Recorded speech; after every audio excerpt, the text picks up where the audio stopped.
ሰላም ክቡራት ተኸታተልትና ሎሚ ድማ ምስ ዶክተር መብራህቱ ብዛዕባ ጎረቤትና ሃገር የመን ክንዛረብ ኢና። የመን ንነዊሕ ግዜ ኣብ ሕድሕዳዊ ግርጭት ፀኒሓ ብፍላይ ከዓ ካብ 2014 ከባቢ እቲ ግርጭት እንዳባእሰ ሰብኣዊ ክሳራታት እንዳስዓበ ኣብ ውሽጢ የመን እውን ብደርቅን ካልእ ኩነታትን እቲ ህዝቢ ኣብ ሓደጋ ወዲቑ ከም ዝነበረ ንዝክሮ ኢና። ኣብዚ ወርሒ ጥሪ ከዓኒ ናይ የመን ግርጭት ብፍላይ ሓድሽ መገዲ ሒዙ ኣሎ ክንብሎ ንኽእል ኢና። ምትእትታው ናይ ሕቡራት ኢማራት ዓረብ ኣቐዲሙ እኳ ተነበረ ሕጂ ግን ስዑድ ዓረብ እውን ብካልእ መገዲ ኣንጻር ሕቡራት ኢማራት ዓረብ ክትብሎ ትኽእል ኢኻ ኣብ የመን ምትእትታው ትገብር ስለ ዘላ ኩነታት የመን ይቕየር ኣሎ ክንብሎ ንኽእል። ንዞባና እውን ለውጢ ከምፀሉ ይኽእል እዩ። ዶክተር መብራህቱ እንቋዕ ደሓን መጻእካ ቅድሚ ኣብዚ ምትእትታው ናይ ሕቡራት ኢማራት ዓረብን ናይ ስዑድ ዓረብን ምእታውና የመን ከም ንፈልጦ ኣቐዲማ ክልተ ሃገር ተመቒላ ነይራ። ኣብ 1990 ከዓ እንደገና ሓቢራ ሓንቲ ሃገር ኮይና ዳርጋ ደሓን ኩነታት እውን ነይራ ክንብል ንኽእል ኢና። እዛ ከባቢ 40 ሚልዮን ዘለዋ ከም ዓረባዊት ክንብላ ንኽእል ሃገር ስለምንታይ እያ ትዋጋእ ደላ? ስለምንታይ ብዙሓት ሓይልታት እንኮላይ ብኢራን ዝድገፉ እዞም ሑቲ እንብሎም ሓይልታት ገለ ናይ አልቃዒዳ ሓይልታት ገለ እውን ዓለማዊ ተቐባልነት ዘለዎም እቲ ማእከላይ መንግስቲ ክንብሎ ንኽእል ኢና ኣሎ ኣብቲ ደቡብ ከኣቶ ክንንፀሉ ዝደልዩ ከም ቀደም ደቡብ የመን ክፈጥሩ ዝደልዩ ሓይልታት እውን ኣለዉ። ሽግር የመን ካበይ ዝብገስ? ብኡ ክንጅምር ምእንታን። سلام دكتور سامسون كما يغنيها كمون سماعتنا كم كلن هاجرات كبابينا كم إيرترا كم إثيوبيا كمون هاجرات عرب هاجرات أو وشتن زحبران هاجرا ومن النتالون أو وشتن فلاليو ون نعشت من النتاتون ألو هجمسي معبالن أي بوليتيكا نايتن هاجرات كيرو تي ውሽጣዊ ፍልልያት ነቕዓት እንዳዓበየ ኸይድ ከሎ ሓንሳብ ናብ ሃገር ናይ ምፍራስ ወይ ከዓ እቶም ንኣሽቱ መንነታት ዓብዮም ካብቲ ሃገራዊ መንነታት ዝያዳ ዝረኣየሉ ኩነታት ይፍጠር። ኣብ ዞባና ከም ንፈልጦ ብሓፈሽኡ ህዝባዊ ዝኾነ ኣሳታፊ ስርዓታት ብዙሕ የለውን። ሕጂ ናይ የመን እውን ካብኡ ዝፍላእ ኣይኮነን። እቶም እቲ ማእከላይ መንግስቲ ዝበዝሕ ግዜ ሰንትራላይዝድ ሲስተም ብሓይሊ ወተሃደር ዝምራሕ ተዘይኮይኑ ህዝቢ ኣሳቲፉ ዝኸይድ ኣይኮነን። ከምዚ ዝበልክዎ ከም ናይ ኤርትራን ካልኦት ሃገራን እቶም ንኣሽቱ መንነታት ኣብቲ ተሳትፎ ናይ መንግስቲ የለውን። ንኣብነት ዘይምእኩል መንግስቲ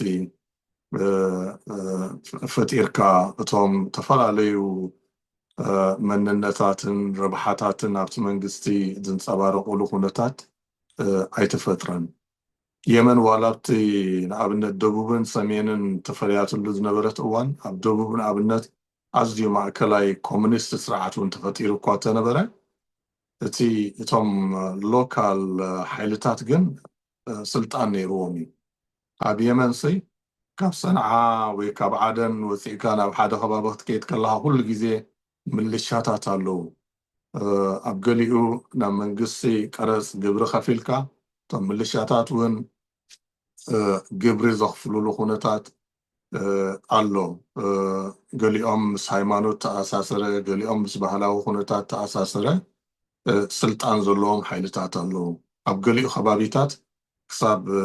ታንክታት ዝውንኑ ማእከላይ መንግስቲ ከሎ ታንክታት ዝውንኑ ሓይልታት ናይ ምልሻ መራሕቲ እውን ተራእዮም እዮም። ሕጂስ የመን ዝበዝሕ ግዜ ዘይምእኩል ስርዓት ዘለዋ እያ ብመሰረታ። እዚ ዘይምእኩል ስርዓት ግን ኣብቲ ማእከላይ መንግስቲ ክንፀባረቕ ኣይከኣለን። ብሓፈሽ እውን ክትሪኦ ከለካ ናይ ሃይማኖት ዓብ ናይ ሃይማኖት ፍልልይ ኣሎ። ሕጂ እዞም ሑቲ ንብሎም ዘለና ኣብ ሰሜናዊ የመን ምስ ስዑድያ ዘዳው ከባቢታት ዘለዎ እዮም። እቲ ደቡብ ዘሎ ከዓ ዝበዝሕ ከዓ ናይ ሱኒ ምስልምና ተኸታላይ እዩ።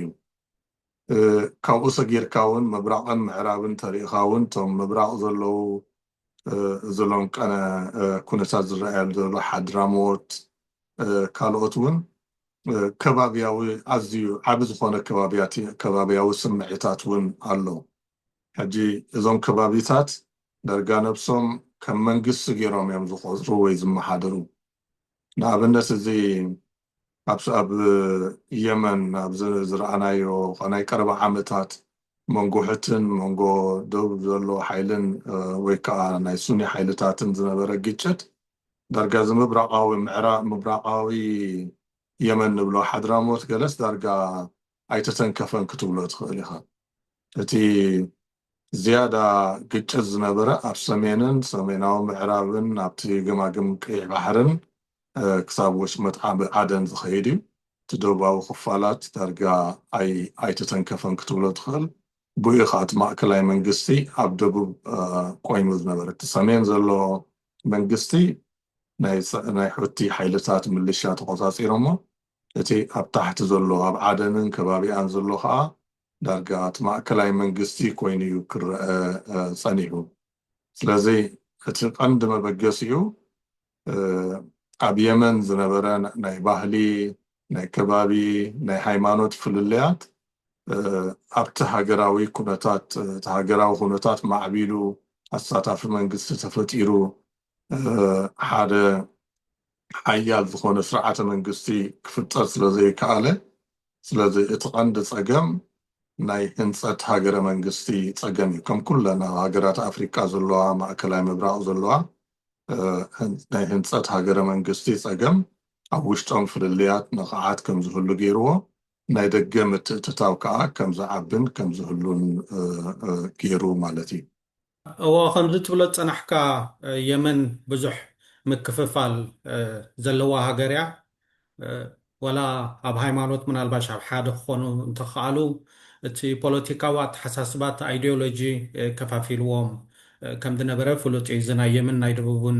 ናይ ሰሜንን ናይ ደቡብን የመን ሓደ ኣብነት እዩ ካልእ ምትእትታው ናይ ሃገራት ብዙሕ ዝረኣያላ ሃገር እያ ክሳብ በዓል ሶቪየት ሕብረት ኣቴንኦ ዝነበራ ኮላይ ካልኦት ዴሳዊ ዝኣምና ሃገራት እውን ነቲ ናይ ደቡብ ዝሕግዛሉ ሰሜን ከዓ ንዳርጋ በዓል ስዑድ ዓረብ ዝሕግዛሉ ኩነታት እዩ ነይሩ ብትቅድም እዋን ሕጂ እውን ዳርጋ ተመሳሳሊ ዓይነት ተርእዮታት ይረአ ኣሎ ናይ ካልእ ሃገራት ምትእትታው ብፍላይ ከዓኒ ኣብዚ ዞባና ጎብለል ክትከውን ትደሊ ደላ ሕቡራት ኢማራት ዓረብ ኣብ የመን ጥራሕ ዘይኮነ ዳርጋ ናብ ካልኦት ሃገራት እውን ንሪኣ ኣለና ኣብ ኢትዮጵያ ኣብ ሱዳን ኣብ ሊብያ ኣብ ሶማሊላንድ እውን ሕጂ እቲ ብዙሕ ግዜ ዝዝረበሉ ብድሕሪት ካልእ ኢድ ከም በዓል ናይ እስራኤል እውን ኣለዎ ድበሃል ትሰምዕ ኢኻ ምናልባሽ ናይ እስራኤል ኢድ እንድሕር ኣሎ ናይ ኪኖ እስራኤል በዓል ኣሜሪካ ኢድ ኣሎ ዶ ዝበሃል ጥርጠራታት ክመፅእ ባህርያዊ እዩ ማለት እዩ ሕጂ ምዚ ናይ ምትእትታው ናይ ሕቡራት ኢማራት ዓረብን ናይ ስዑድ ዓረብን ክንሪኦ ከለና እዘን ክልተ ሃገራት ብፍላይ ምስ ምምፃእ ናይ ሕቲ ዳርጋ ሓደ ኮኦሊሽን ወይ ሓደ ሕብረት ገይረን ነቲ ኣብ የመን ዝነበረ ናይ ሕቲ ምንቅስቃስ ይቃለሳ ኣብ ገለ እዋን እውን የድብድባ ኢደን ኣተኣታትየን እየን ፀኒሐን ሕጂ ግን ዳርጋ ናብ ክልተ ኣንግል ይኾና ኣለዋ ማለት እዩ ብፍላይ እቲ ሳውዘርን ትራንዚሽናል ካውንስል ዝበሃል ሕቡራት ኢማራት ዓረብ ትድግፎ ደላ እሞ ከዓ እንተኮይኑላ ሓንቲ ደቡብ የመን ከምታ ቅድብ ዝነበረት ደቡብ የመን ሃገር ክትፈጥር ትደልደላ ምናልባሽ እውን ብመገዲ የመንን ብመገዲ ሶማሊላንድን እውን ህላውነታ ኣብ ቀይሕ ባሕሪ ክተረጋግፅ ትደሊ ደላ ትመስል እዚ ከዓኒ ስዑድ ዓረብ ትድግፎ ከምዘየላ ትቕበሎ ከምዘየላ እዚ ዝገበረቶ ኣብ ቀረባ መዓልታት መጥቃዕተይ ሓደ ኣብነት እዩ ማለት እዩ ሕቶ ቀዳማይ ኣብዚ ዝመፅእ እዘን ክልተ ሃገራት ኣብ ገለ እዋን እውን ተደጋገፍቲ ዝመስላ ብፍላይ ኣንጻር ናይ ኢራን ክኾና ከለዋ ምስ ኣሜሪካ ክኸዳ ከለዋ እውን ዳርጋ ዕሩኽ ኮይነን ዝስማዓኻ ስለምንታይ እየን ካብ ኮኦሊሽን ካብ ሕብረት ናብ ኣንጻር መገዲ ረጊፀን ስለምንታይ ከ ሕቡራት ኢማራት ዓረብ ኣብዚ ከባቢና ዳርጋ ናብ ኩሉ ክትብል ትኽእል ኢኻ ብፍላይ ከዓ ሎሚ የመን ንዛረብ ስለ ዘለና ኣብ የመን ኩቱር ምትእትታው ትገብር ዘላ ምናልባት ቅድሚኡ ክንጠቕሶ ዘለና የመን ኣዝያ ኣገዳሲ ስትራቴጂካዊት ሃገር ምዃና ምጥቃስ ኣድላይ ይመስለኒ። ምክንያቱ ምዕራብ ምብራቃዊ ክፋል ናይ ወሽመጥ ዓደን እቲ ደቡባዊ ክፋሉ ብምሉኡ ናይ የመን ግዝኣት እዩ። ካብኡ ሓሊፍካ እውን ናብ ጋልፍ ወይ ከዓ ናብ ወሽመጥ ዓረብ ወሽመጥ ፋርስ ንበሎ ናብኡ ዘእቱ እዚ ባሕሪ ዓረብ ዝበሃል እውን ንብሎ ፀናሕና ካብ ዓደን ኣትሒዝካ ሓድራሞት ናብ ዑማን ገፁ ዝኸይድ ብምሉእ እዚ ግዝኣት ናይ የመን እዩ። ካብኡ ሓሊፍካ እውን ደሴታት ኣለዋ ካብ የመን ሰጊረን ናብ ኣፍሪቃ ዝፅግዓ ከም ሰቆጥራ ዝበላ ስለዚ ካብ ሰቆጥራን ክሳብ ዓደንን ዘሎ ከባቢ ተሓሲብካዮ ብምሉእ ዳርጋ መእተዊ ናብ ወሽመጥ ዓደን ዘእቱ ከባቢታት ናይ የመን ግዝኣት እዩ ማለት እዩ። እዚ ከዓ ካብ ማእከላይ ዘመናት ሒዝካ ናይ ኤውሮጳ ሓይልታት ዓይኖም ቆላሕቶኦም ዝህብሉ ዝነበሩ ከባቢታት እዩ። እዚ ናይ ግዝኣት ቱርክ ንብሎ ወይ ከዓ ዑስማናዊ ግዝኣት እውን ገማግም ቀይሕ ባሕርን ወሽመጥ ዓመድን ተቆፃፂሩ ንየመን ኣብ ትሕቲ ቁፅር እቲ ነይሩ። ድሓር ከዓ ናይ ኤውሮጳዊ መግዛእቲ ነዚ ስትራቴጂካዊ ከባቢታት ኣብ ግምት እትዩ። ብፍላይ እንግሊዝ በቲ ሓደ ወገን ዓደን ተቆፃፂራ በቲ ሓደ ወገን ከዓ ብሶማሊላንድን ዘይላንድ ተቆፃፂራ ከዓ ኣብ ደገ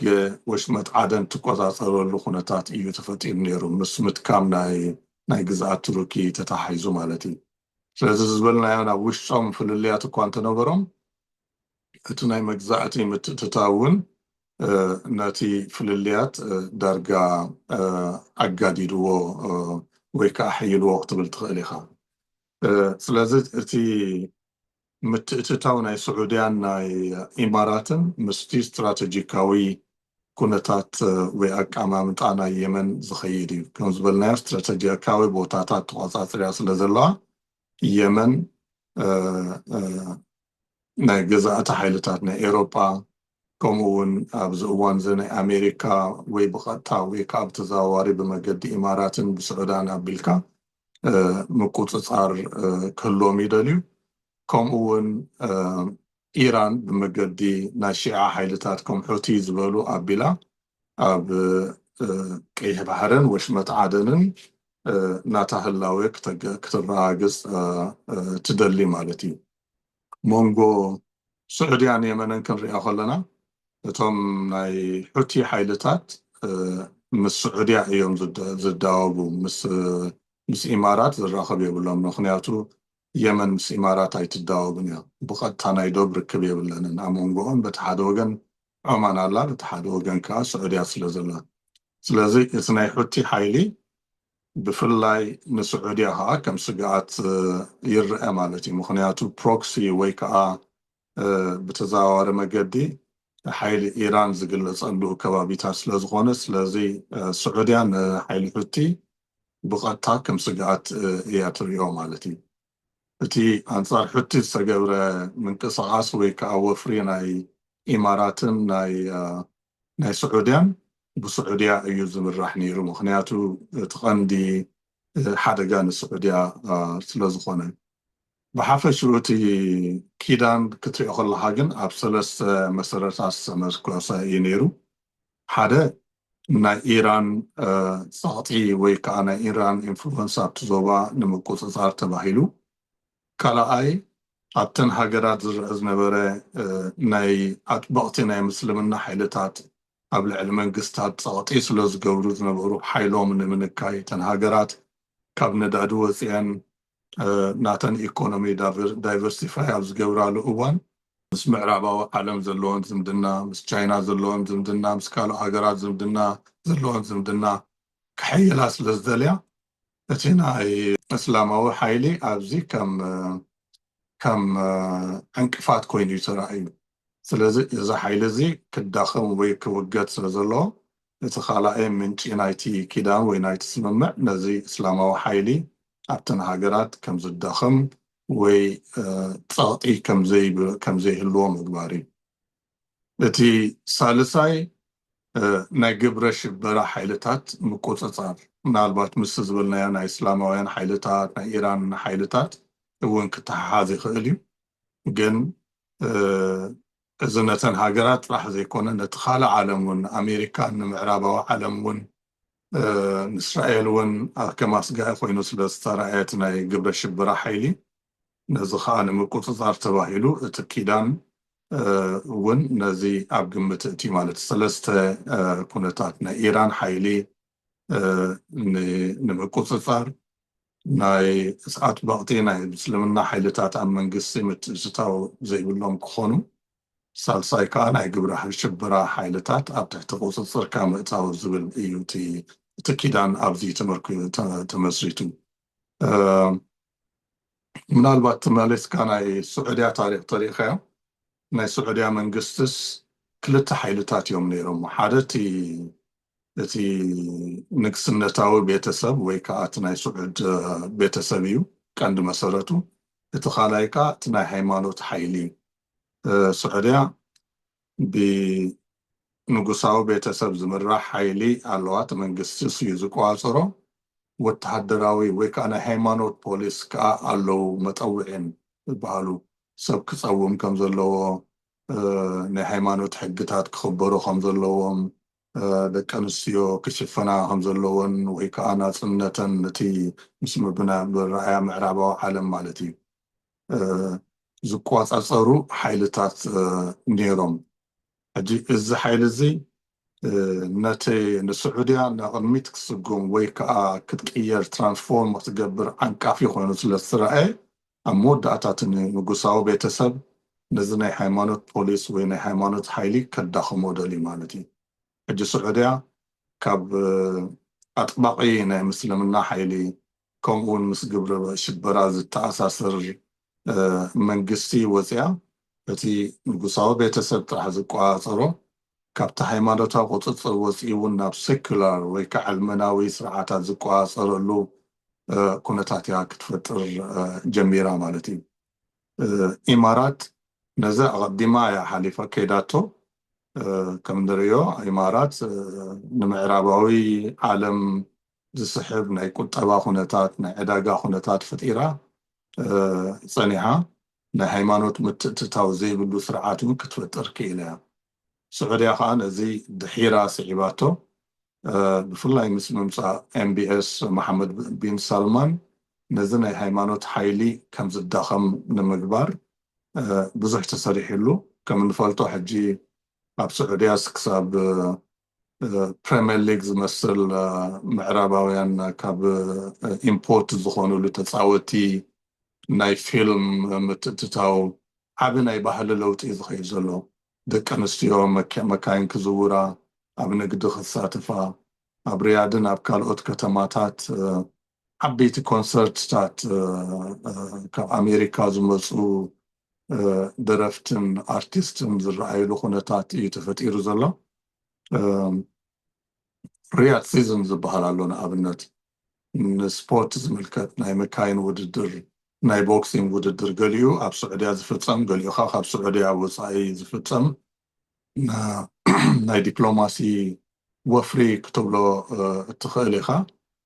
ካብኡ ሓሊፋ ስዑድያ ካብቲ ናይ ነዳዲ ፅግዕተኛታት ከምቲ ናይ ኢማራት ዝገበረቶ ወፂኣ ናብ ቱሪዝምን ናብ ኤኣይ ኣርቲፊሻል ኢንተሊጀንስን ሴሚኮንዳክተር ቴክኖሎጂን ናይ ምስግጋር ናይ ቁጠባ ወፍሪ ወይ ከዓ ናይ ቁጠባን ማሕበራዊ ኩነታት ምስግጋር ፖሊሲ ኣተኣታትያ ስለ ዘላ እዚ ከባቢ ካብ ጅዳ ንሰሜን ዘሎ ከባቢ ቀይሕ ባሕሪ ንዑ እውን መስሕብ ናይ ቱሪዝም ክኸውን ሓያል ወፍሪ ተካይድ ኣላ ስለዚ እዚ ሓድሽ ወፍሪ ናይ ስዑድያ ምስ ኢማራት ብሓደ ዝሰርሕሉ ኩነታት ፈጢሩ ኣሎ በቲ ሓደ ወገን ከዓ ተወዳደርቲ ዝኾኑሉ ኩነታት ተፈጢሩ ኣሎ ንኣብነት መሓመድ ቢን ሳልማን ኣብ ስልጣን ክመፅእ ከሎ ኢማራት ሓያል ግደ ነይርዋ ምክንያቱ ኢማራት ምስ ሲአይኤ ሓያል ጥቡቕ ዝምድና ፈጢራ ምስ እስራኤል እውን ሓያል ጥቡቕ ዝምድና ፈጢራ እቲ መንግስቲ ናይ ስዑድያ እቲ ንጉስ ሳልማን ይዓቢ ስለ ዘሎ ዝበዝሕ ግዜ እቲ ሓዉ እዩ ስልጣን ክወርስ ትፅቢት ነይሩ ግን ብሓገዝ ኢማራትን ኣሜሪካን ሕጂ መሐመድ ቢን ሳልማን ዳርጋ ኣብ ስልጣን ከም ዝመፅእ ንጉስ ከም ዝኸውን ርግፅ ከም ወራስ ዓራት እውን እዩ ዝፍለጥ ስለዚ ኢማራት ኣብዚ ናይ ስዑድያ ለውጢ ዓብይ ግደ እዩ ነይርዋ ግን መሐመድ ቢን ሳልማን ከዓ ዓብይ ፐርሶናሊቲ ዓብይ ኢጎ ዘለዎ እዩ ናይ ኢማራት ልኡኽ ወይ ከዓ ብኢማራት ዝዝውር ኮይኑ ክረአ ኣይደልን እዩ ስለዚ ኣብቲ ገሊኡ ብሓደ ክሰርሓ እኳ ተተረኣያ ኣብቲ ገሊኡ ኩነታት ከዓ ዝወዳደራ ወይ ከዓ ኣብ ግጭት እውን ዝኣትዋ እየን ዝመስላ ሕጂ ኣብቲ ኮሊሽን ናይ ኣንጻር ሕቲ ዝነበረ ኮሊሽን ተመሊስና እቲ መጀመርያ ክልቲአን ብሓደ እየን ዝሰርሓ ነይረን ኣብ 2019 ግን ኢማራት እቲ ኩነታት ዳርጋ ነባሪ ወይ ከዓ ናብ ዘላቐ ኩነታት ዘይሰጋገር ምዃኑ ትረድኦም እዮም ዝመስሉ ዳርጋ ካብቲ ኮሊሽን አንሰሒቦም ንስዑድያ ንበይኖም ገዲፎም እዮም ከይዶም ስለዚ እቲ ምስሕሓብ ኣብ መንጎ ስዑድያን ኣብ መንጎ ኢማራትን ዝነበረ ኢማራት ነቲ ኮሊሽን ገዲፋቶ ክተንሰሓብ ከላ ካብቲ ምትእትታው ናይ የመን ክተዝለቕ ከላ ከምኡ እውን ካብ ኤርትራ ካብ ዓሰብ ወፅያ ዳርጋ ኣተኩሮኣ ኣብ ናታ ረብሓ ናብ ደቡባዊ የመን ናብ ሶማሊላንድ ኣብ ሶማልያ ከምኡ እውን ኣብ ሶማልያ ተዓባይ ሶማልያ ብዓባያ ኣብ ጉዳይ ሱዳን እውን ዝያዳ ከም ትፀቅጥ ኮይና ማለት እዩ እቲ ዝምድና ምስ እስራኤል ዝነበረ እውን ምስቲ ናይ ስዑድያ ኣብ መንጎ እስራኤልን ስዑድያን ዘሎ ዝምድና ዳርጋ ብሓደ ዝኸይድ ኣይኮነን ንኣብነት ስዑድያ ምስ እስራኤል ኣብ ዝፈረመቶ ውዕል እንታይ ዝብል እስራኤል ካብቲ ተቆፃፂራቶ ዘላ ከባቢታት ክትወፅእ ንኣብነት ካብ ሶርያ ዘሎ ካብ ከባቢታት ፍልስጥኤም ዘሎ ተቆፃፂራቶ ዘላ ከባቢታት ክትወፅእ ብኡ መሰረት ከዓ ዲፕሎማሲ ናታ ምስ ስዑድያን ምስ ካልኦት ሃገራትን ከዓ ክመሓየሽ ዝብል እዩ ኢማራት ግን ነዚ ገዲፋ እስራኤል ምስ ዳርጋ ናብ ዌስት ባንክ ነቲ ናይ ጋዛ ኩነታት ዳርጋ ተረሲሑ እስራኤል ኣተኩርኣ ምስ ዌስት ባንክ ዘሎ መንግስቲ ንሱ ጥራሕ ክኸውን ስምምዕ ገይራ ማለት እዩ ስለዚ እዚ ኣብ መንጎ ስዑድያን ኣብ መንጎ ኢማራት እውን ዳርጋ ወጥሪ ፈጢሩ ክበሃል ይከኣል እዎ ዶክተር መብራህቱ ከምዚ ክትብሎ ዝፀናሕካ እዘን ክልተ ሃገራት ዳርጋ ኣብ ገለ እዋን ብሓደ ክኸዳ ፀኒሐን ክትሓጋገዛ እውን ፀኒሐን ሕጂ ምናልባሽ ናይ ስዑድያ ዓቕሊ ዝተፀንቀቐ እዩ ዝመስል ከም ብዙሓት ዝብልዎ ማለት እዩ ብኩሉ ነገር ክትሪአን ከለካ ስዑድያ ካብ ሕቡራት ኢማራት ዓረብ ብሃብቲ ዕብይ ትብል እያ ብብዝሒ ህዝቢ እውን ዕብይ ትብል እያ ብኩሉ ክትሪኦ ከለካ ግን ክሳብ ሕጂ ከም ንሪኦ ፀናሕና ዳርጋ ስዑድ ዓረብ ስኽን ኢላ ኣብ ሃገራ ከተተኩር ፀኒሓ ሕቡራት ኢማራት ዓረብ ግን ሃገራ ዳርጋ ካብቲ ናይ ነዳዲ ኣውፅኣ ኣብ ቁጠባ ኣዕብያቶላ ክንብሎ ንኽእል ኢና ዱበይ ማእከል ናይ ንግድን ማእከል ናይ ቱሪዝምን ኣብ ዓለም ኮይና ኣላ ከም ንፈልጣ ማለት እዩ ሕጂ እዚ ናይ ስዑድያ ምትእትታው ነዚ ናይ ሕቡራት ኢማራት ዓረብ ዳርጋ ናብዚ ከባቢና ክትገብሮ ፀንሐት ኣብ ኩሉ ከምዚ ዓንተ ወይ ዝጠቐስናየ ኣብ ሱዳን ኣብ ኢትዮጵያ ኣብ ሶማልያ ኣብ ሶማሊላንድ ማለት እዩ ኣብ ሊብያ ሕጂ ከዓ ናብ የመን እዚ ናይ ስዑድያ ምእታው ክገትኦ እዩ ደው ከብሎ እዩ ዝብል ርድኢት ኣሎ ብገለ ወገን ክትሪኦ ከለካ ከዓ ስዑድያ ሕጂ ኣብ ኣፍንጫኣ ስለ ዝመፅዋ ኣብ ገዛኣ ስለ ዝመፅዋ እምበር ዘገድሳ ኣይኮነን ድበሃል ኣዘራርባ እውን ትሰምዕ ኢኻ ግን ዜርካ እዚ ኩነታት እዚ እዞም ክልተ ጎበልል ክኾኑ ደልዩ ዘለው ኤምቢዜድን ኤምቢኤስን መሐመድ ቢን ዛይድን መሐመድ ቢን ሳልማንን ንክልቲኣቶም ምናልባሽ ተወዳደርቲ ክገብሮም ዶ ይኽእል ንስዑድያ ካብቲ ዘላቶ ኣብ ውሽጣ ጥራሕ ምትኳር ዶ ክንብሎ ንኽእል ካብኡ ኣውፅኡ ሓንቲ ሪጅናል ፕሌየር ወይ ከዓ ኣብዚ ከባቢና ተዋሳኢት ሃገር ክገብራ ዶ ይኽእል ዝበሃል ብዙሕ ነገራት መፅእ ኣሎ ግን እቲ ቀዳማይ ነገር ብዙሕ ግዜ ንሰምዖ ዘለና ሕጂ ስዑድያ ንሕቡራት ኢማራት ዓረብ ደው ምባላ ወይ ነቲ ንሳ ትገብሮ ደላ ብገለ ወገን ክትሪኦ ከለካ ከምዚ ቡሊ ናብ ሃገራት ምክፍፋል ናይ ሃገራት ምክፍፋል ናይ መንግስቲ ተቃወምቲ ናይ ምጭጫሕ ሕጂ ኣንፃሩ ደው ስለ ዝበለት እዚ ኩነታት እዚ ናብ ፅቡቅ ኣንፈት ክመፅእ እዩ ኣብቲ ከባቢና ርግኣት ከምፅእ እዩ ዝበሃል ብዙሕ ግዜ ድስማዕ ትንተናታት ኣሎ ማለት እዩ ምናልባሽ ምዝ ናይ የመን ሒዝናዮ ዘለና ክትሪኦ ከለካ እውን እቲ ሳውዘርን ትራንዚሽናል ካውንስል ብሕቡራት ኢማራት ዓረብ ዝድገፍ ዝነበረ ሕጂ ስዑድ ዓረብ ምስ ደብደበቶ ካብቲ ክግስግሶ ፀንሐ ደው ኢሉ ንድሕሪት ተመሊሱ ዳርጋ ኣብ ምፍርሻኽ እውን ይኸይድ ኣሎ ዜርካ ዜርካ ምስ ስዑድ ዓረብ እውን ተሰማሚዑ ኣብቲ ማእከላይ መንግስቲ ድዩ ክጥርነፍ ወይ ከዓኒ ርግእ ዝበለ ኩነታት ክፈጥር እዩ ናብ የመን ዝበሃል ኣዘራርባ ኣሎ ሕጂ እዚ ምትሳእ ናይ ስዑድያ እንታይ የመልክተልና እንታይ ማለት እዩ ንዞባና እንታይ ማለት እዩ ንሕቡራት ኢማራት ዓረብ ከ እንታይ ማለት እዩ ብኣኻ ክትሪኦ ከለካ እዘን ዝዳኸማ ዘለዋ ሃገራት ብፍላይ ከዓ ብነፍሰን ድኹማት ኮይነን ኢማራት ብትገብሮ ዘላ ምትእትሳው ከዓ ዝያዳ ዝደኸማ ዘለዋ ሃገራት ምስ ኢማራት ናይ ዶብ ርክብ የብለንን የመን ሶማሊላንድ ሶማሊያ ሱዳን እዚ ናይ ኤርትራና ኢትዮጵያውን ሊቢያውን ከምኡ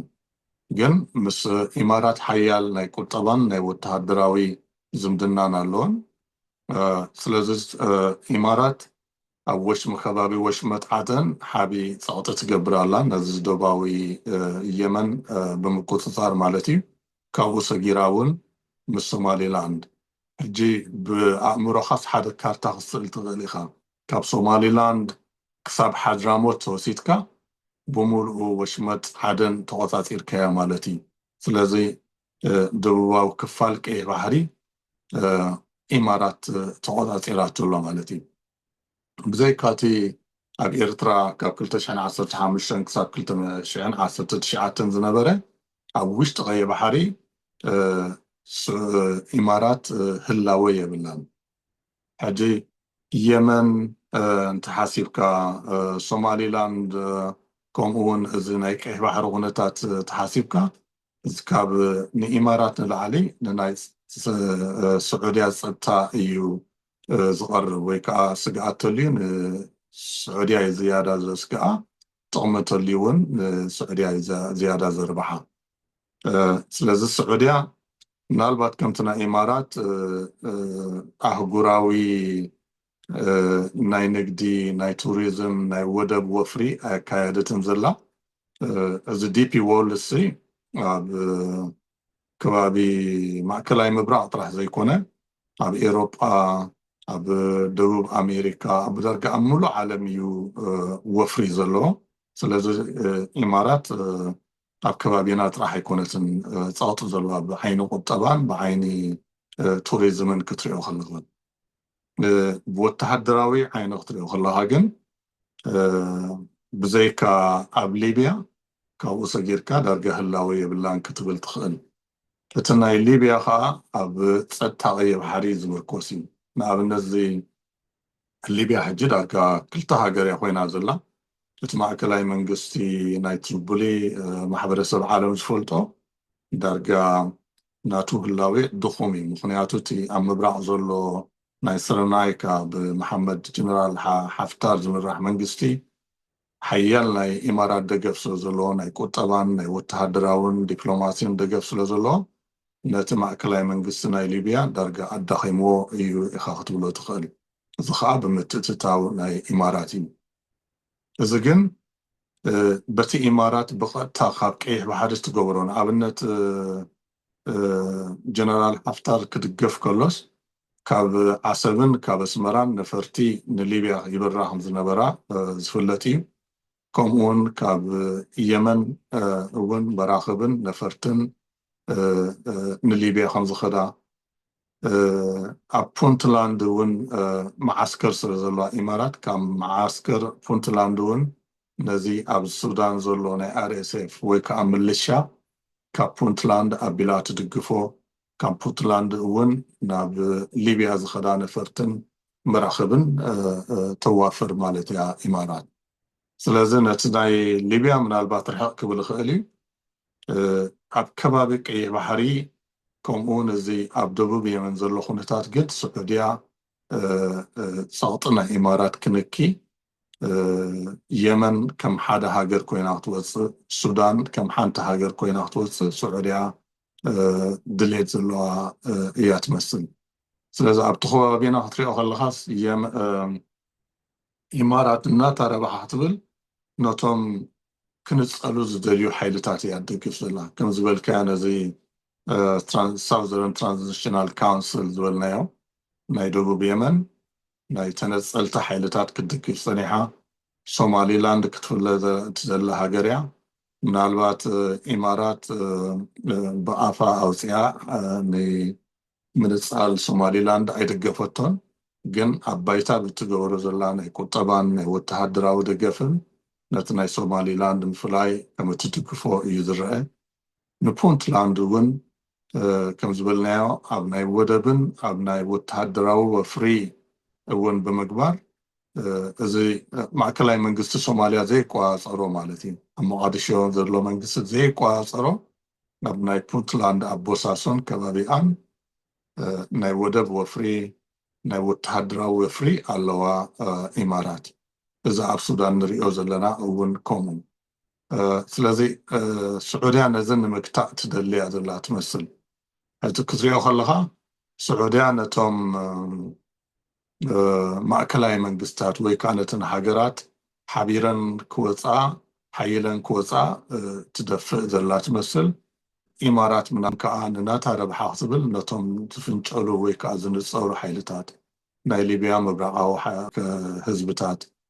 ኣብ ሶርያ ዘለዉ ናይ ደቡብ ሓይልታት ምስ እስራኤል ተሓባቢራ ማለት እዩ ምናልባት ኣብ ኤርትራ እውን ክሳብ ሕጂ ዝተነፀረ ነገር የለን ግን ምዝ ኢትዮጵያ ለመቆነ ዘውፅኣቶ ካርታ ንኣብነት ናይ ደቡብ ቀይሕ ባሕሪ ኣካል ናይ ኢትዮጵያ እዩ ዝብል ወይ ከዓ ንኤርትራ እቲ ደቡባዊ ክፋል ቀይሕ ባሕሪ ካብቲ ማእከላይ ክፋል ኤርትራ ተፈልዩ ናቱ ርእሱ ዝገኸኣለ ግዝኣት ክኸውን ኢማራት ምናልባት ውሽጢ ትድግፍቶ ኣይትድግፍን ኢልካ እውን ምሕታት ከድሊ ይመስለኒ ካብዚ ኩሉ ክትሪኦ ከለኻ ኣብ ኢትዮጵያ ነቲ ማእከላይ መንግስቲ እያ ትድግፍ ዘላ ኢማራት ኣብቲ ካልእ ከባቢታት ግን ነቶም ክንፀሉ ዝደልዩ ወይ ክግንፀሉ ዝደልዩ ሓይልታት እያ ትድግፍ ስለዚ ምስ ረብሓ ዝኸይድ ኩነታት ኣብ ግምት ምብእታው ኣብ ገሊኡ ንማእከላይ መንግስቲ ከምዚ ናይ ኢትዮጵያ ኣብ ገሊኡ ከዓ ነቶም ክንፀሉ ሓይልታት ዝደልዩ ሓይልታት እያ ትድግፍ ኢማራት ምናልባሽ ኣብዚ ናይ ኢትዮጵያ ክትመፅእ ከለካ ከምዚ ዝጠቐስካዮ ቅድሚ 3 መዓልቲ ሓደ መግለፂ ወፂኡ ኣሎ ካብ ኢትዮጵያን ካብ ሕቡራት ኢማራት ዓረብን ናይ ሕቡራት ኢማራት ዓረብ ናይ ወፃኢ ሚኒስተር ኣብ ኢትዮጵያ መፂኡ ምስ ዶክተር ጊዶን ተዘራሪቡ ነይሩ ካብኡ ከዓ ሓደ ኢትዮጵያን ሕቡራት ኢማራት ዓረብን ሓደ ስትራቴጂካዊ ዝኾነ ዝምድና ከም ዘለዎም መግለፂታት ወፂኡ ኣብ ገለገለ እውን ክተሓባበሩ ምዃኖም ሓድሽ ነገር እኳ እንተዘይኮነ ነቲ ዝነበረ የጋውሕዎን የዳምቕዎን ኣለዉ መስለኒ ግን ምልስ ኢለን ኣብዛ ዘልዓልካያ ነጥቢ ኣብ ኢትዮጵያ ክትመፅእ ከለካ ሕቡራት ኢማራት ዓረብ ነቲ ማእከላይ መንግስቲ ብፍላይ ከዓ ንኣብያ ትድግፍ ከም ገለ እዋን ከም ዝሰማዕናዮ እውን ኣብ ኤርትራ ንወደብ ዓሰብ ንገለ እዋን ብክራይ ሒዛቶላ ዝበሃል ነይሩ ድሓር ከዓኒ እንተተሰጊጓ ድያ ወፅያ እንተባዕላ ድያ ወፅያ ካብኡ ከዓ ወፅያ ማለት እዩ እዚ ንኢትዮጵያ ምድጋፍ ምስ ኤርትራ ዝተተሓሓዘ ኮይኑ ዶ ይመስለካ ምስ ኤርትራ ብቐጥታ ኣይመስለንን ከምቲ ዝበልናዮ ኢትዮጵያ ኢማራት ካብ ነዳዱ ወፅያ ናታ ቁጠባ ዳይቨርሲፋይ ክትገብር ኣብ ዓለም እውን ሓያል ሃገር ኮይና ኣብቲ ዞባ ፀቕጢ ዘለዋ ሃገር ኮይና ክትረአ ትደሊ ኣላ ኢትዮጵያ ከዓ ብዙሕ ፀጋታት ዘለዋ ሃገር እያ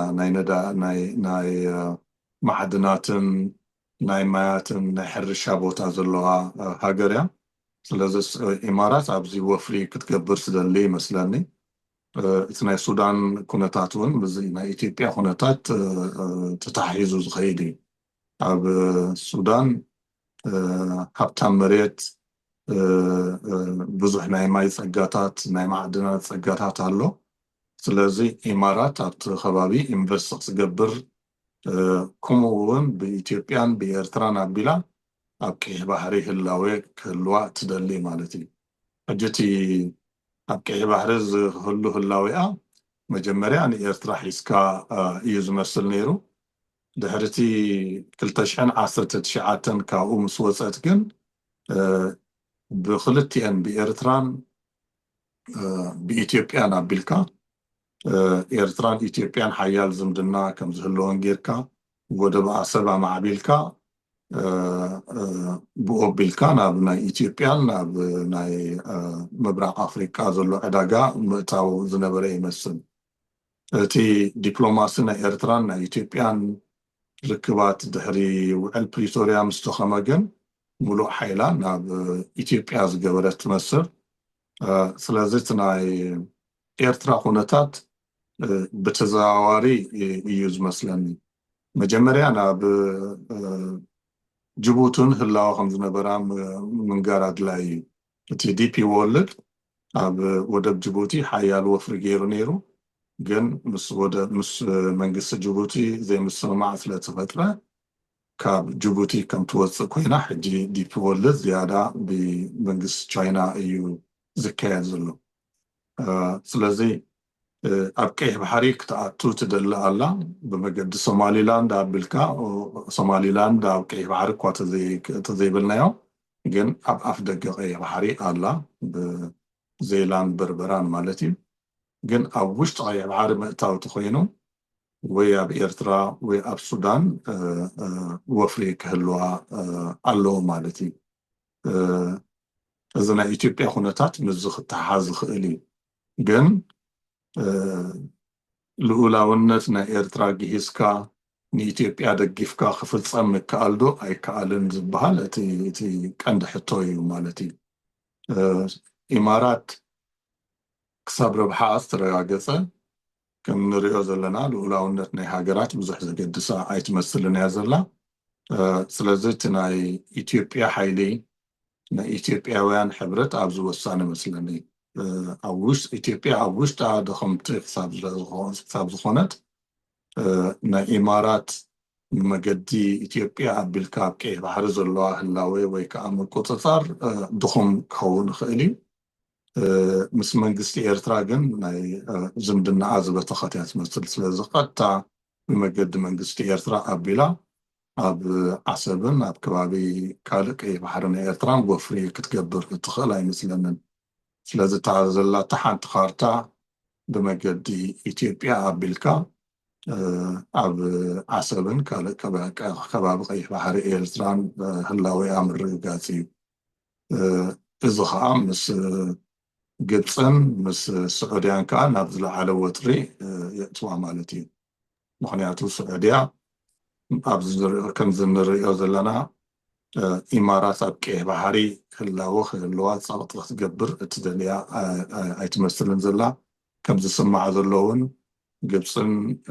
ኤርትራን ጅቡትን ስምምዕ ገይረን ግብፂ ንወደብ ዓሰብን ንወደብ ደራለን ክትማዕብሎ ከምኡውን ስዑድያ ኣብ ወደብ ዓሰብ ህላዌ ክህልዋ ወይ ከዓ ንወደብ ዓሰብ ክተማዕብሎ ስምምዕ ከም ዝገበረት ይስማዕ ኣሎ ግን ብመገዲ መንግስቲ ኤርትራ መግለፂ ስለዘይወፀ እዚ ክሳብ ሓቅነቱ ክረጋገፅ ኣይተኻእለን ዘሎ ክሳብ እዚ እዋን እወ እዛ ብተዛማዲ ዓባይ ዘይኮነት ሃገር ከባቢ 10 ክሳብ 11 ሚልዮን ህዝቢ ዘለዋ ሃገር ዳርጋ 80 ሚእታዊት ካብኦምን ወፃተኛታት እዮም ደቂ ዓዱ ይኮኑን ናይ ሕቡራት ኢማራት ዓረብ ክትሪኦ ከለካ ማለት እዩ ግን ካብ ነዳድን ሕጂ እውን ካብ ንግዲ ዝተረኽበ ቢልዮናት ወይ ትሪልዮናት ገንዘብ ዘለዋ ሃገር እያ ምስ ትራምፕ ከዓ ዳርጋ ፍሉይ ርክብ ከም ዘለዎ ብዙሕ ግዜ ይዝረብ እዩ ብሓደ ወገን ምዝን ኣብዚ ናይ እስራኤል ኣብቲ ናይ ኣብርሃም ኣኮርድ ዘለዎ ምትእትታው ወይ ኢንቮልቭመንት ካልእ ናብ ኣሜሪካ ዝገብርዎ ዓብይ ኢንቨስትመንት ከዓኒ ንናይ 10 ዓመት ዝውዕል ዳርጋ 1.4 ትሪልዮን ኢንቨስትመንት ናብ ኣሜሪካ ተመፃቢዖም ኣለዉ ሕቡራት ኢማራት ዓረብ ሕጂ ብካልእ ወገን እንታይ እዩ ዘርእየካ ምናልባሽ እዝኒ ናይ ኣሜሪካ እውን ክህልዎ ምኽእል እዩ ደገፍ ናይ ኣሜሪካ ክህልዎ ምኽእል እዩ ዛስዋይ ኣብዚ ከባቢ ኩሉ እንዳሓመስዎ ከለዉ ክሳብ ሕጂ ብኣሜሪካ ይኹን ብካልኦት ዓበይቲ ሃገራት ዓብይ ተቃውሞ መፂዎም ሰሚዕና ኣይንፈልጥንና ብጀካ ብኤውሮጳዊ ሕብረት ኣብዚ ናይ ሱዳን ዝካየድ ዘሎ ጥራሕ ኣፅዋር ክሽየጠሎም የብሉን ዝበሃል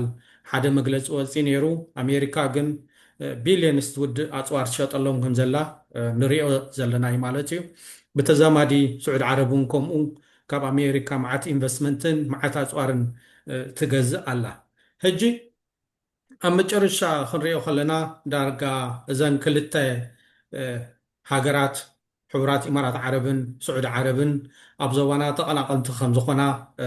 ፍሉጥ እዩ ማለት እዩ ከምኡ እንዳኾነ እዩ ዝኸይድ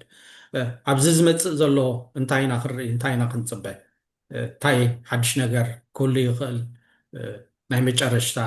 ቅድሚ ኣብዚ ብዛዕባ ኤርትራ እንታይ ኮን ይበሃል ይኸውን ኢሳያስ ኢንተርቪው ክገብር እሞ እንታይ ብል ይኸውን ኢልና ስፔኩሌት ምግባርና ኣነ ክልቴን ሃገራት ኣብ ውፅእ ኩናት ዝኣትዋ ይመስለንን ምክንያቱ እቲ ረብሓታትን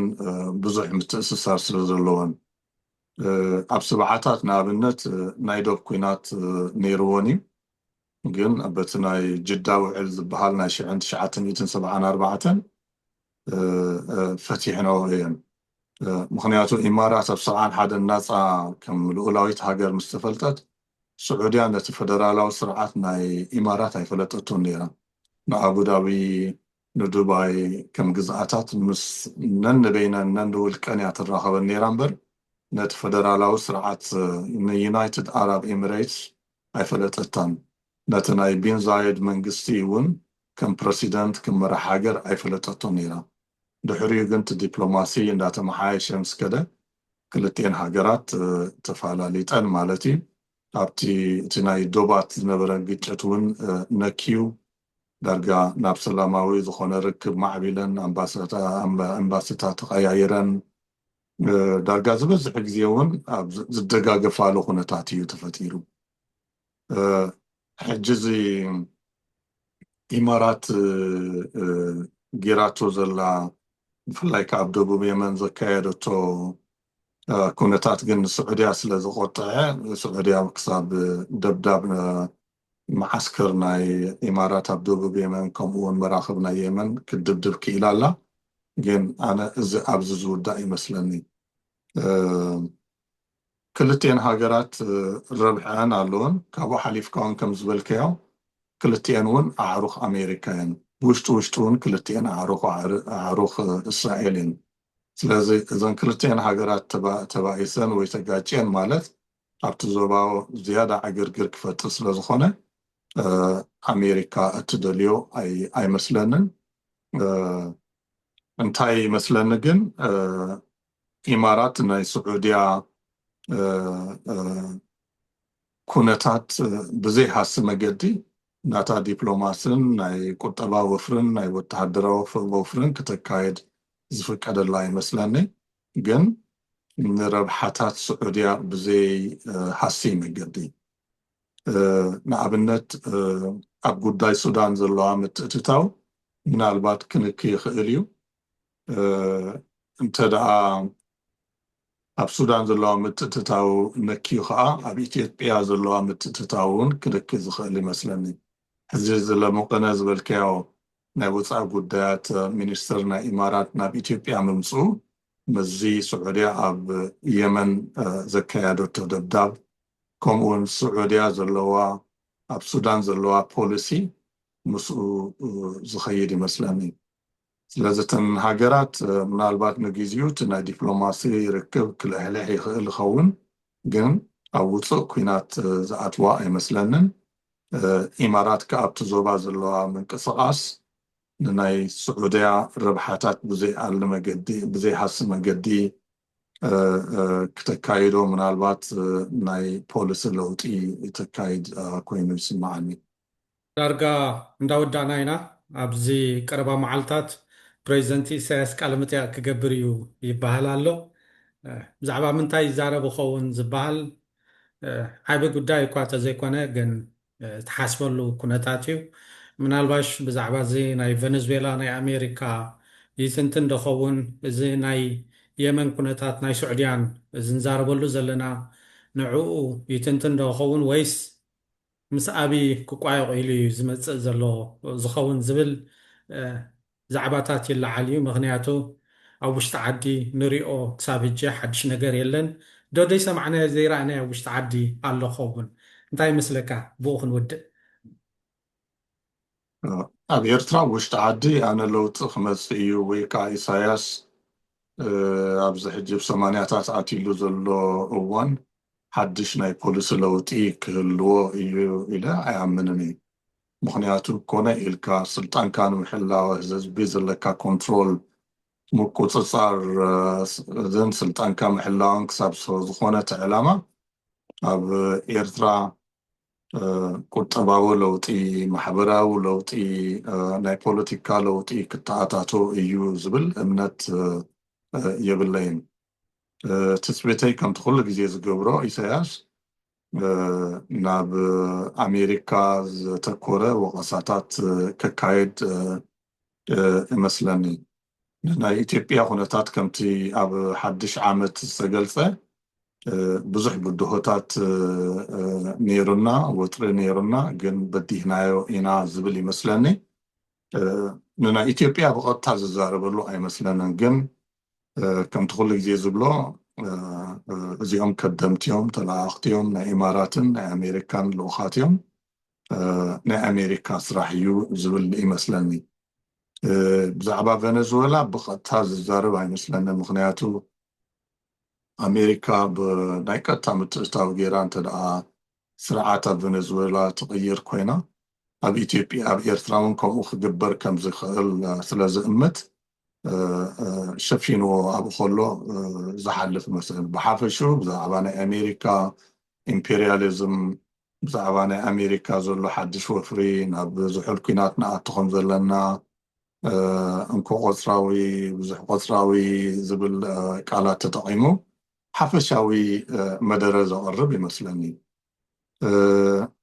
ብዛዕባ እዚ ናይ ኢትዮጵያ ዘሎ ጎስጓስ መንግስቲ ኤርትራ ዓዊሉ ክዛረበሉ ኣይደልን እዩ ዝበዝሕ ግዜ ከም ንሪኦ ብመገዲ ትዊተር ብመገዲ የማነ ገብረ መስቀል ሓፀርቲ ናይ ትዊተር ምላሽ ጥራሕ ዝውሃብ ብኡ ከዓ ዝቕፅል ይመስለኒ ምክንያቱ ኢትዮጵያውያን ናሬቲቭ ክፈጥሩ እዮም ዝደልዩ ዘለዉ ብዙሕ ህዝቢ ኣለና ብዙሕ ሰራዊት ኣለና ሓያል ቁጠባ ኣለና ክንወረኩም ኢና ክንውሕጠኩም ኢና ክንጎብጠኩም ኢና ሕጂ እውን እዚ ካርታ ስኢሎም ኣቕሪቦም ኣለዉ ስለዚ እንድሕር ነዚ ጠቒስካ ክትዛረብ ኮንካ ኢሳያስ እንድሕር ክዛረበ ኣሎ ኮይኑ ብደረጃ መንግስቲ መግለፂ ክተውፅኣሉ ኮይንካ ነቲ ህዝቢ ናብ ፓኒክ ኢኻ ተእትዎ ስለዚ እቲ መንግስቲ ኤርትራ ሒዝዎ ዘሎ ስትራቴጂ ከም ዝረአየኒ ንማሕበረሰብ ዓለም ብመገዲ ትዊተር ብመገዲ የማነ ገብረ መስቀል ጌርካ ከተፈልጥን ምላሽ መሃብን ኣብ ውሽጢ ኤርትራ ግን ብዛዕባ ኢትዮጵያ ክወሩና ኢትዮጵያ ክንዲ ሰራዊት ኣዕጥቁ ኣለዉ ሚሳይላት ኣእትው ኣለዉ ዝብል ግን ንህዝቢ ኤርትራ ክግለፀሉ ከም ዘይብሉ እዩ ዘሎ እቲ ፖሊሲ ከም ዝመስለኒ ዲፕሎማሲ ወፍሪ ምናልባት ኣብ ውሽጥኻ ወተሃደራዊ ምድላዋት ይግበር ይኸውን ኣብ ሬድዮ ወፂኻ ኣብ ጋዜጣታትን ኣብ ቴሌቭዥን ኤርትራ ግን ኢትዮጵያ ክትወረና ትሓስብ ኣላ ኢትዮጵያ ከምዚ ትሓስብ ኣላ ተልካ ነቲ ህዝቢ ኣብ ፓኒክ ስለተእትዎ እቲ ፖሊሲ ብዛዕባ ኢትዮጵያ ዘይምዝራብ እዩ ዝመስል ክዛረብ ትኮይንካ ከዓ ኣናኢስካ ምዝራብ ኣብ 4 ኪሎ ዘሎ መንግስቲ ናይ ቆልዑት መንግስቲ እዩ እናበልካ ምንኣስብ ዘይኮይኑ ኢትዮጵያ ስግኣት ትፈጥር ኣላ ኢትዮጵያ ሓያል ወፍሪ ናይ ዲፕሎማስን ናይ ወተሃደራውን ወፍሪ ትገብር ከም ዘላ ንህዝቢ ኤርትራ ኢሳያስ ወፂኡ ክገልጸሉ እዩ ዝብል እምነት የብለይን ግን ኢንተርቪው ምስ ተኻየደ ክንሪኦ ኢና